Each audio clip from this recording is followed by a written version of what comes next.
Hello friends, praise the lord. Dear 167 पे मैं परवीन आपका एक बार फिर स्वागत करती हूँ। आज क्रूज के सफर पे हम एक ऐसे मुकाम पर पहुंच गए हैं जब सब कुछ अंधकार में हो चुका था। यीशु ने क्रूज पर जान दे दी थी और शैतान अपनी जीत पर हंस रहा था। पर ऐसे में ही उस अंधेरे को चीरते हुए दो वॉरियर्स योद्धा सामने आए। ये तलवार ढाल से लड़ने वाले योद्धा तो नहीं थे, पर इन्होंने जो पक्का इरादा, विश्वास और हिम्मत दिखाई वो किसी योद्धा से कम नहीं था। इन्होंने यीशु की दर्दनाक और शर्मनाक मौत को एक राजसी सम्मान में बदल दिया और क्रिमिनल्स की तरह यीशु की लाश को भी या तो क्रूस पर छोड़ दिया जाता गिद्धों और चीलों से खाने के लिए, या शवों के गड्ढे में फेंक दिया जाता। पर इन्होंने यीशु को एक सम्मानजनक अंतिम संस्कार दिया। आप जान ही गए होंगे कि ये थे अरमतिया का यूसुफ और निकोदीमस। ये दोनों ही यहूदी समाज के जाने मानी हस्तियां थीं, बेहद अमीर, इन्फ्लुएंशियल और साथ में ज्ञानी पुरुष भी थे। ये उनकी महासभा सेनहेड्रिन के मेंबर्स थे।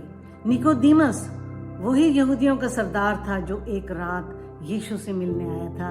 यूहन्ना 3 अध्याय में यीशु ने जो उसको नए जन्म की और बहुत सी अहम बातों को बताया, तो उसके मन में कहीं ना कहीं एक बदलाव आया और वो यीशु का फॉलोअर बन गया, पर शायद खुलकर सामने नहीं आना चाहता था। अरमतिया के यूसुफ के लिए भी लिखा है कि वो परमेश्वर के राज्य की बाट जो रहा था, एक धर्मी पुरुष था।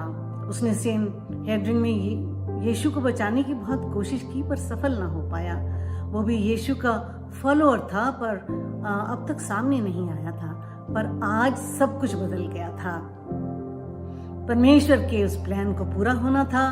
पवित्र आत्मा ने उनके मन में जोर पकड़ा और वो अपने डर, झिझक और उस छिपने से बाहर निकल आए। देखेंगे यूहन्ना के 19 अध्याय 38 और 39 वर्ष में क्या लिखा है। यहाँ लिखा है, इन बातों के बाद अरमतिया के यूसुफ ने, जो यीशु का चेला था परंतु यहूदियों के डर से इन बातों को छुपाए रखता था, पिलातूस से विनती की कि क्या वह यीशु के शव को ले जा सकता है। पिलातूस ने उसकी विनती सुनी और वह यीशु के शव को ले गया। निकोदेमस भी, जो पहले यीशु के पास रात को गया था, 50 सेर के लगभग मिला हुआ गंधरस और एलवा ले आया। इन दोनों ने बहुत प्रेम से यीशु के शव पर वो खुशबूदार मसालों को लगाया और उसे सफेद महीन कपड़े से लपेट दिया और एक खूबसूरत बगीचे में खुदी हुई कब्र में जाके दफन कर दिया। ये कब्र अरमतिया के यूसुफ ने अपने लिए रखी थी और इसी कब्र से तीसरे दिन यीशु जी उठा। यीशु की खाली कब्र उसकी मौत पर विजय और मसीही विश्वास की बुनियाद है। इन दोनों के विश्वास और हिम्मत ने एक तरह से दुश्मन के खेमे में जाकर उसको ललकारने जैसा काम किया, और वो भी एक खतरनाक समय में। इन्हें कुछ भी हो सकता था, पर इन्हें अब इसकी कोई परवाह नहीं थी। यीशु के सच पर विश्वास करने पर इनका सारा डर दूर हो चुका था। इन्हें मालूम भी नहीं था कि वो यीशु की ग्लोरी के और मनुष्य जाति के इतने बड़े उद्धार के प्लान के हिस्सा बन चुके हैं। इन योद्धाओं को मेरा सलाम।